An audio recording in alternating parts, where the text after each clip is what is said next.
Halo semuanya, hari ini kita akan belajar sosiometri tentang skala Likert, uji validitas, dan reliabilitas.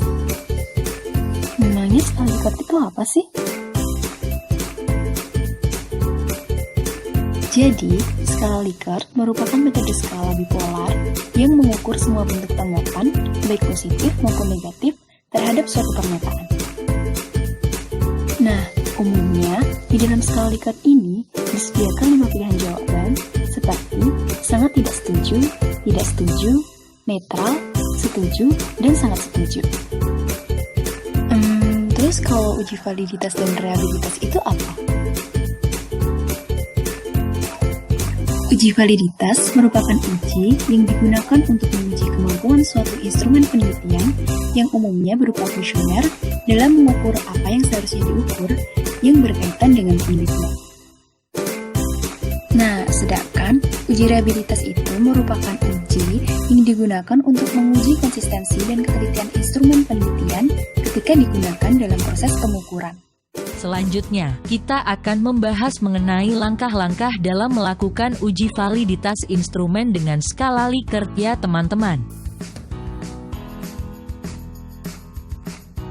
Perlu diingat, pada dasarnya, konsep dasar uji validitas adalah mengkorelasikan skor item tertentu dengan total skor seluruh item. Maka dari itu, kita akan menggunakan rumus dari korelasi Pearson produk momen. Rumus tersebut dapat kita lihat pada gambar berikut, dengan keterangan, R adalah korelasi, N adalah banyaknya responden, X adalah skor item, dan Y adalah skor total. Setelah R hitung untuk keseluruhan item telah didapatkan, langkah selanjutnya adalah mengambil keputusan apakah item tersebut valid ataukah tidak. Item dikatakan valid apabila R hitung lebih dari R tabel. Selanjutnya, kita akan membahas mengenai langkah-langkah dalam menguji reliabilitas instrumen.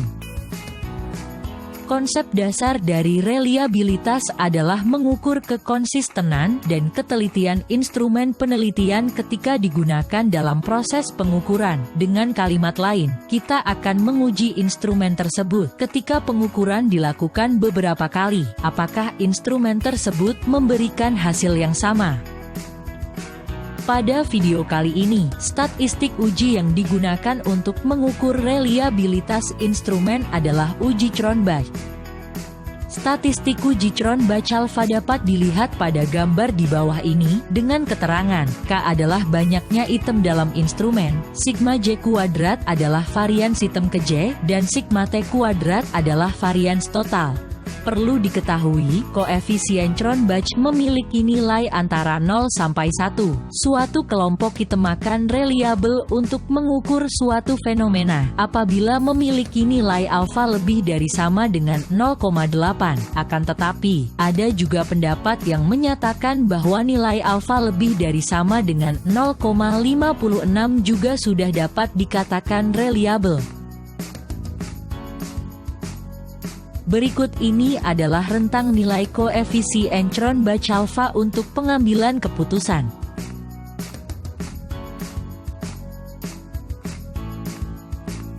Selanjutnya, untuk lebih memahami materi terkait reliabilitas dan validitas, kita akan mencoba latihan dengan menggunakan studi kasus pada kuesioner persepsi mahasiswa komputasi statistik tingkat 2 terhadap pelaksanaan ujian jarak jauh dengan pendampingan Zoom Meeting.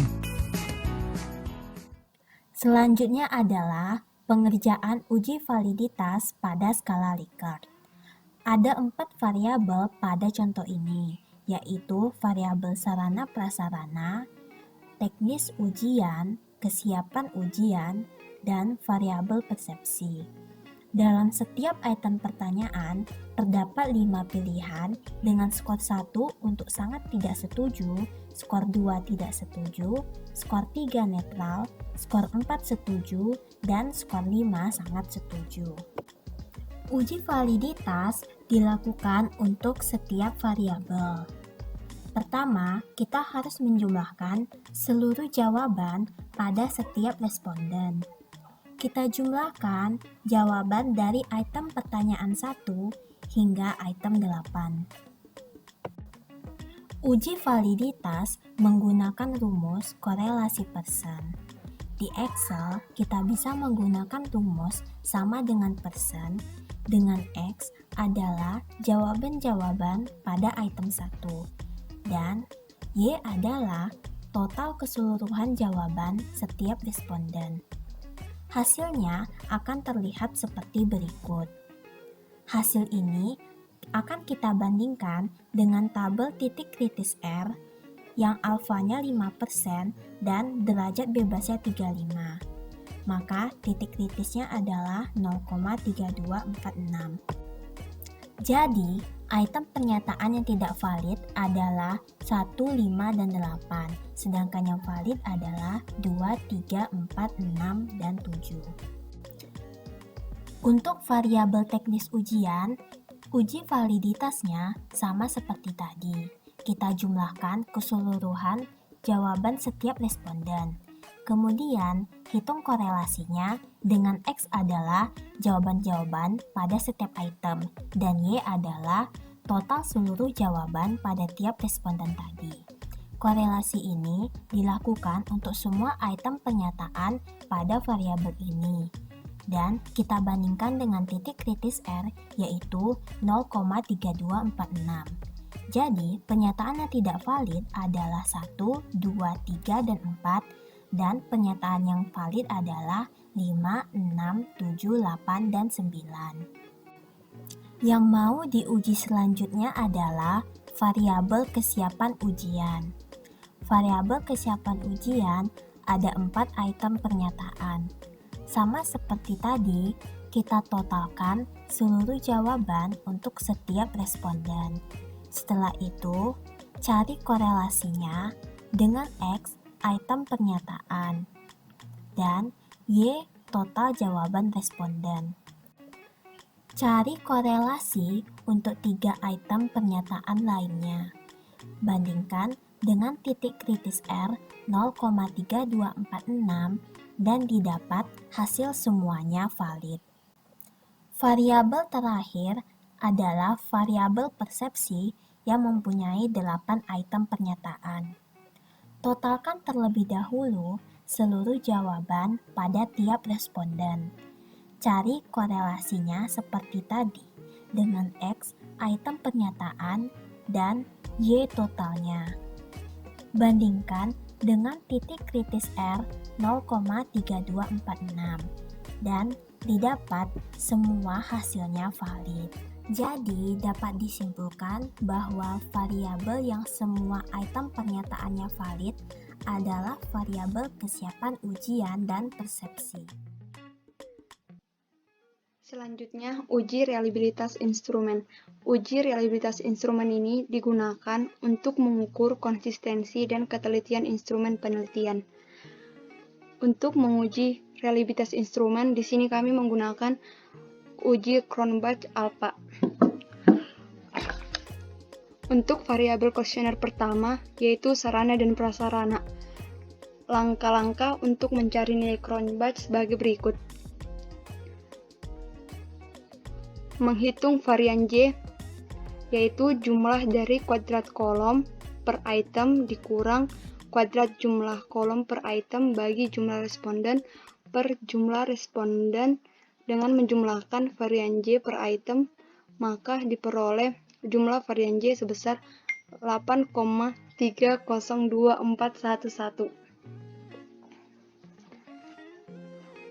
Selanjutnya, untuk mencari varian total diperoleh dengan cara mengkuadratkan total baris kemudian dijumlah, setelah itu dikurangi dengan total dari penjumlahan baris.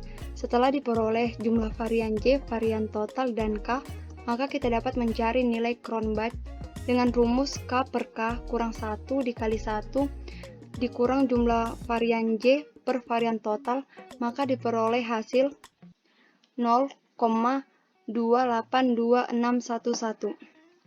Dengan kesimpulan Cronbach lebih kecil dari 0,5, maka reliabilitas kuesioner tidak dapat diterima. Selanjutnya, untuk variabel teknis ujian dengan cara yang sama, diperoleh nilai Cronbach sebesar 0,19 1,96283. Maka dapat disimpulkan Cronbach lebih kecil dari 0,5, maka reliabilitas kuesioner tidak dapat diterima. Untuk yang ketiga variabel, yaitu kesiapan ujian dapat nilai Cronbach sebesar 0,564523. Karena nilai Cronbach berada pada 0,5 sampai 0,6, maka reliabilitas variabel kuesioner kurang bagus. Variabel kuesioner keempat yaitu tentang persepsi ujian. Didapatkan nilai Cronbach sebesar 0,925366 karena nilai Cronbach lebih besar sama dengan 0,9, maka reliabilitas kuesioner sangat bagus. Terima kasih.